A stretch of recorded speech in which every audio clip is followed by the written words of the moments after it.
بسم الله الرحمن الرحيم الحمد لله رب العالمين الرحمن الرحيم مالك يوم الدين إياك نعبد وإياك نستعين اهدنا الصراط المستقيم صراط الذين أنعمت عليهم غير المغضوب عليهم ولا الضالين. اعوذ باللہ من الشیطان الرجیم. بسم اللہ الرحمن الرحیم. السلام علیکم ورحمۃ اللہ وبرکاتہ. آؤ کتاب پڑھیں. چہاردہ معصومین علیہ السلام کی حالات زندگی کے بارے میں ہم کتاب رہبران معصوم علیہ السلام پیش کر رہے ہیں. گفتگو کا سلسلہ ہماری پیج نمبر 85 تک پہنچ چکا تھا. آئیے گفتگو کو شروع کرتے ہیں. پیغمبر اسلام صلی اللہ علیہ وآلہ وسلم کی عالمی رسالت، اسلام مشرق و مغرب کا دین. اسلام پہلے ہی دن سے صاف و شفاف چشمے کی طرح ظاہر ہوا.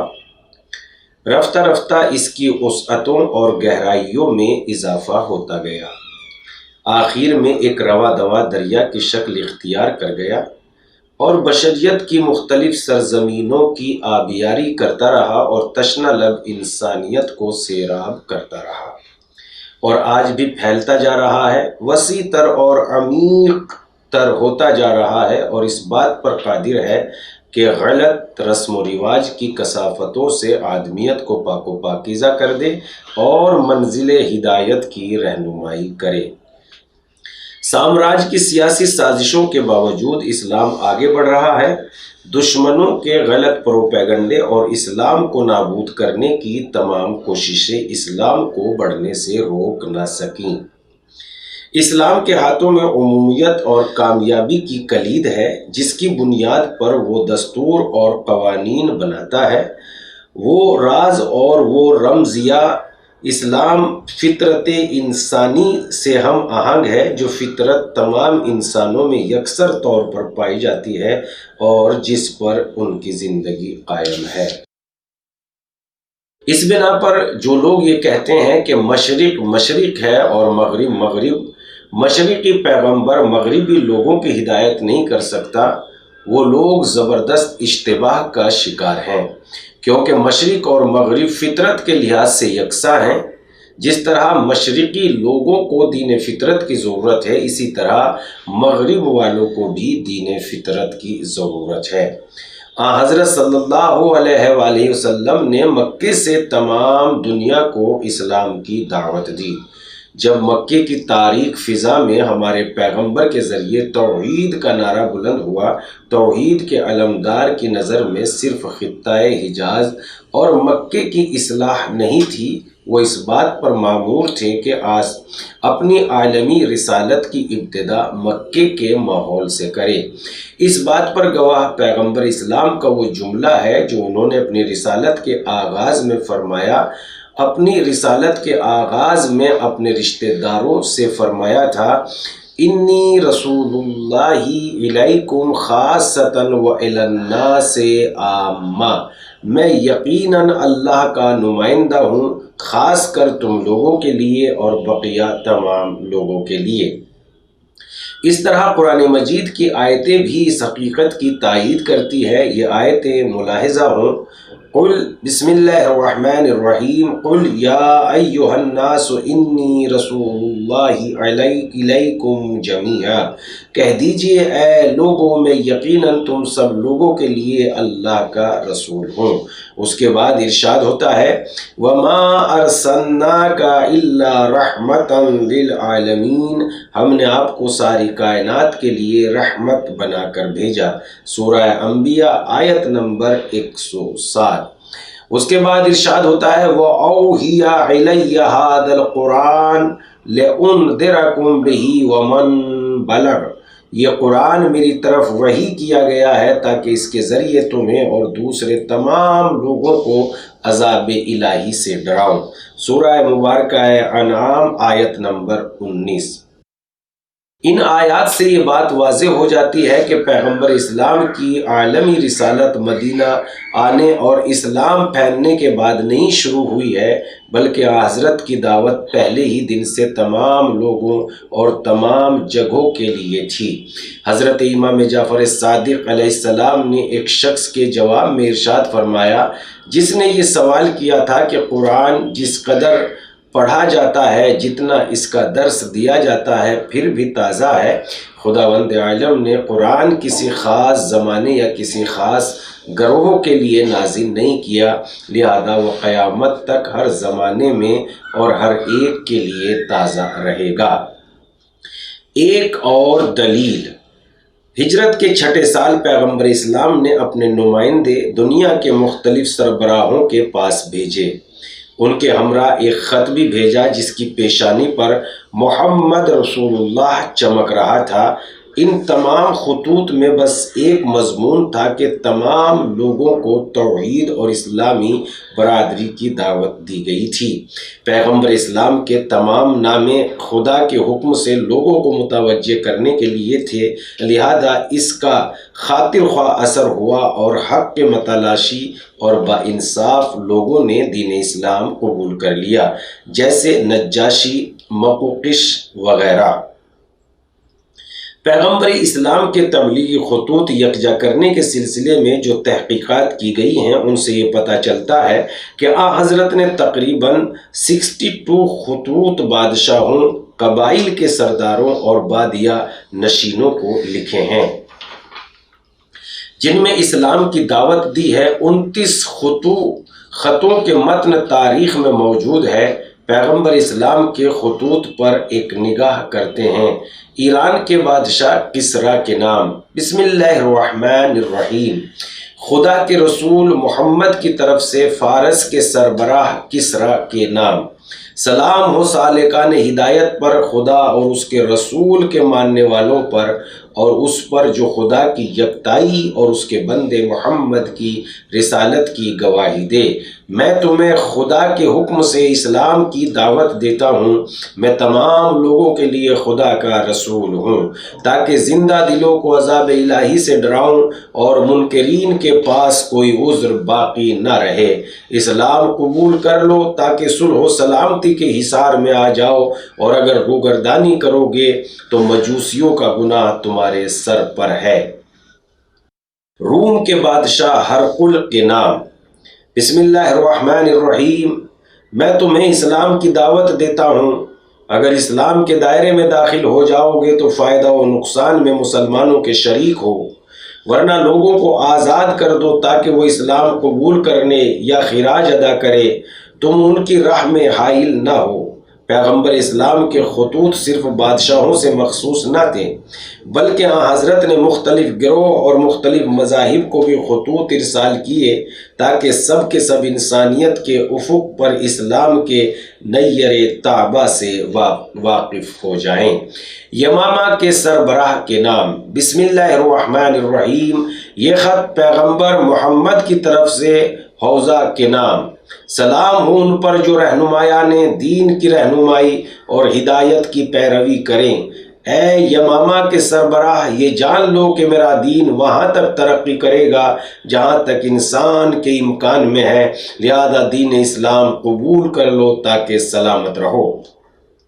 یہودیوں کے نام، بسم اللہ الرحمن الرحیم، یہ خط ہے محمد خدا کے رسول موسیٰ کے ساتھی اور بھائی کی طرف سے خدا نے اس کو اس رسالت کے ساتھ بھیجا ہے جس پر موسیٰ کلیم اللہ کو مامور کیا تھا۔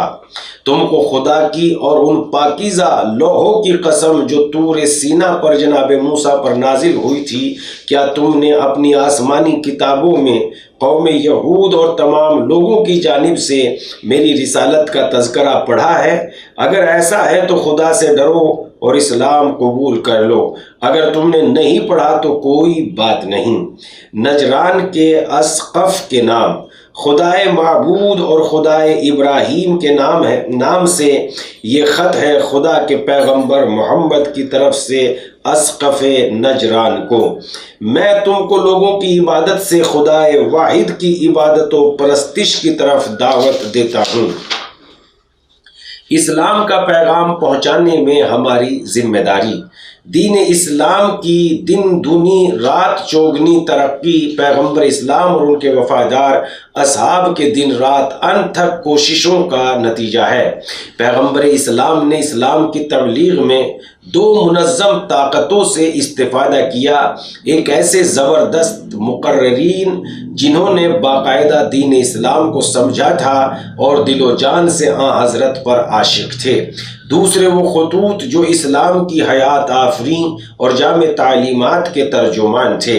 وسائل کے نہ ہونے کے باوجود پیغمبر اسلام نے دنیا کے مختلف حصوں میں نمائندے بھیجے۔ اس وقت پیغمبر اسلام کی روح پاک اسلامی معاشرے کو دیکھ رہی ہے کہ اسلامی تعلیمات کی راہ میں کیا کوشش ہو رہی ہے، کیا اسلامی تعلیمات کو عام کرنے کی خاطر نئے نئے وسائل اور جدید طرز انداز سے استفادہ کیا جا رہا ہے یا نہیں۔ اسلام کی عالمی تعلیمات کو عام کرنے کے لیے ہمیں اپنی تمام قوتوں کو ایک مرکز پر جمع کرنا ہوگا اور اس راہ میں لازمی قربانیوں اور فداکاریوں سے دریغ نہ کرنا ہوگا تاکہ ہم اپنے مشرق اور مغربی بھائیوں اور بہنوں کو اس حیات آفری سرچشمے کی ہدایت کر سکیں اور دنیا کی تمام فضیلتوں کو حاصل کر سکیں۔ جیسا کہ پیغمبر اسلام نے حضرت علی علیہ السلام سے فرمایا تھا، خدا کی قسم اگر خدا تمہارے ذریعے کسی ایک انسان کی ہدایت کر دے تو یہ تمہارے لیے ان تمام چیزوں سے بہتر ہے جن پر سورج طلوع اور غروب ہوتا ہے۔ حضرت صلی اللہ علیہ وآلہ وسلم آخری پیغمبر، اسلام کی ابدیت اور حضرت صلی اللہ علیہ وآلہ وسلم کی خاتمیت۔ پیغمبر اسلام کا آخری نبی ہونا خدائے واحد ہونے کی طرح مسلمانوں کے تمام فرقوں میں واضح اور روشن ہے۔ یہ وہ بات ہے جس پر سب متفق ہیں۔ دین اسلام ہمیشہ تازہ رہے۔ علم و فکر کا افق جتنا زیادہ وسیع ہوتا جائے گا اتنا ہی زیادہ اسلام کی جامعیت روشن ہوتی جائے گی اور خصوصیتوں کو بھی زوال نہیں ہوگا۔ اس کے بارے میں ذرا تفصیل سے گفتگو کرتے ہیں کہ یہ صرف عقیدہ ہے یا اس کا واضح ثبوت بھی ہے۔ ایک دین کے ابدی ہونے کے اسباب و عوامل کیا ہیں، اس پر اور پھر اسلامی قوانین پر ایک نظر کرتے ہیں۔ کسی مذہب کا فطری ہونا اس کی بقا اور دوام کا بہترین سبب ہے۔ وہ دین جس کے قوانین کی بنیاد فطرت اور ضمیر ہو، وہ قدم با قدم ہمیشہ آگے بڑھتا رہے گا، فنا اور زوال کا ہاتھ اس کے دامن تک نہیں پہنچے گا۔ یہ دین نہ کبھی پرانا ہوگا اور نہ کبھی از کار رفتہ۔ وہ قوانین جو زمان و مکان کی قیود کے پابند نہیں ہیں، وہ ہر ترقی کے ساتھ ہم آہنگ ہیں، زمانے کی رفتار ان پر اثر انداز نہیں ہوتی۔ اس کے برخلاف وہ قانون جو کسی خاص زمانے سے مخصوص ہے، وہ ہر زمانے میں انسان کی ضروریات کو پورا نہیں کر سکتے۔ مثلاً اگر یہ کہا جائے کہ لوگوں کے لیے ضروری ہے کہ وہ سفر اور سامان کے لیے ہمیشہ قدیمی سواریوں سے استفادہ کرے جیسے اونٹ، گھوڑا، کھچر وغیرہ، ظاہر سی بات ہے کہ اس طرح کا قانون ہمیشہ باقی نہیں رہ سکتا بلکہ خود بخود ختم ہو جائے گا، کیونکہ نئی نئی ضرورتیں یہ تقاضا کرتی ہیں کہ انسان جدید وسائل سے بھی استفادہ کرے۔ گزشتہ ادیان کو جو بقائے نصیب نہیں ہو سکی، اس کا ایک سبب یہ ہے کہ یہ ادیان ایک خاص زمانے اور خاص گروہ کے لیے تھے۔ جامعیت، ابدی دین کو جامع ہونا چاہیے اور انسان کے تمام مسائل کا حل اس میں موجود ہونا چاہیے۔ انسان کی مضطرب اور تشنہ روح غلط رسم و رواج و تکلفات جیسے سلیب کا نصب کرنا وغیرہ اور نہ ان کو حقیقی اطمینان حاصل ہو سکتا ہے۔ یہ روح ایک جامع قانون و تعلیمات کی متلاشی ہے جو زندگی کے ہر گوشے میں اس کی رہنمائی کر سکے اور اس کی سماجی مشکلات کا حل کر سکے۔ تاریکیوں میں رہنمائی، عام قوانین کبھی ایک دوسرے سے ٹکرا کر یا نئی ضرورتوں کے مد نظر ایسی صورت اختیار کر لیتے ہیں کہ کوئی حل نظر نہیں آتا۔ ابدی دین کے لیے ضروری اور لازم ہے کہ عمومی قانون کے ساتھ ساتھ کچھ خاص قوانین بھی ہوں جو یہ بتائیں کہ ایسے مواقع پر کیا کرنا چاہیے اور مشکلات کو کس طرح حل کرنا چاہیے۔ تب یہ دین ہر زمانے اور ہر حالت سے ہم آہنگ ہو سکتا ہے، ہر طرح کی مشکلات میں رہنما بن سکتا ہے اور ہر وقت قابل عمل رہ سکتا ہے۔ یہی عوامل و اسباب کسی دین کی بقا اور ابدیت کا اہم راز ہیں، اور یہ تمام چیزیں دین اسلام میں بھرپور طریقے سے پائی جاتی ہیں۔ اسلام دین ابدیت۔ دین اسلام نے اپنی قانون سازی کے لیے انسان کی ہمیشہ ثابت رہنے والی فطرت کو بنیاد قرار دیا اور اس کی تمام ضرورتوں کا صحیح حل پیش کیا۔ اسلامی نظام کو اس طرح منظم کیا کہ انسان کے تمام تقاضوں کو نقطہ اعتدال پر رکھا گیا ہے۔ مثلا جنسی تقاضے کو پورا کرنے کے لیے مختلف اور سادہ چیزیں پیش کی ہیں جس سے یہ تقاضا پورا ہو جاتا ہے۔ دوسری طرف سے اس کی غیر محدود آزادی کو بھی محدود کیا گیا اور اس کو بے راہ روی سے روکا ہے تاکہ معاشرے میں فتنہ و فساد اور تباہیاں نہ پھیلنے پائے۔ اسلام کے بنیادی قوانین کسی خاص زمانے سے مخصوص نہیں ہیں تاکہ ہر زمانے کے تغیر و تبدل و ترقیوں کو دیکھتے ہوئے اس میں بھی تبدیلی کی جائے، بلکہ یہ قوانین ہر زمانے اور ہر حالت سے ہم آہنگ ہیں اور یہ ان چیزوں کی نشاندہی کر سکتے ہیں جو معاشرے کے لیے مفید اور سازگار ہوں۔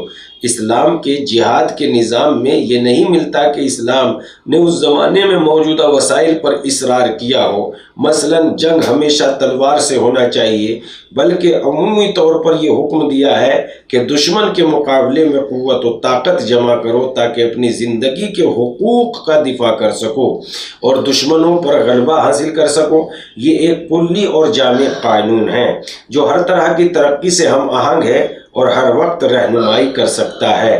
یہی حال بقیہ دوسرے قوانین کا ہے۔ اسلام نے نادر اور غیر متوقع موارد کے لیے بھی قوانین وضع کیے ہیں، جیسے قانون اضطرار، قانون لا حرج، قانون لا ضرر وغیرہ۔ اس طرح کے قوانین ہر طرح کی مشکل کو حل کر سکتے ہیں۔ اس کے علاوہ ائمہ علیہ السلام اور مراجع تقلید کو یہ حقوق حاصل ہے کہ سماجی مسائل و مشکلات میں اسلامی قوانین کی روشنی میں کوئی راہ حل پیش کر سکتے ہیں۔ اسلام کا نظام قانون دنیا کے تمام ادیان و مکاتب کے قوانین سے وسیع تر ہے۔ اسلام حقوقی، اقتصادی، جنگی و اخلاقی وغیرہ مسائل بہت ہی اعلیٰ پیمانے پر بیان کیے گئے ہیں اور ان موضوعات پر علماء اسلام نے ہزاروں کتابیں تالیف کی ہیں۔ ان کے سب کا ماخذ قرآن کریم اور پیغمبر اسلام اور اہل بیت علیہ السلام کی احادیث ہے۔ ان باتوں کو مد نظر رکھتے ہوئے ہر عقل مند اس بات سے واقف ہو جائے گا کہ اسلام ایک جامع قانون ہے جو ہمیشہ انسان کی تمام ضرورتوں کو پورا کر سکتا ہے۔ ایسے جامع دین کے ہوتے ہوئے کسی جدید دین یا کسی نئے پیغمبر کی ضرورت نہیں ہے۔ اس بنیاد پر خداوند عالم نے ہمارے نبی محمد مصطفیٰ صلی اللہ علیہ وآلہ وسلم کے لیے اعلان خاتمیت فرما دیا اور ہمارے نبی انبیاء میں آخری نبی یعنی خاتم المرسلین محمد مصطفیٰ صلی اللہ علیہ وآلہ وسلم ہے۔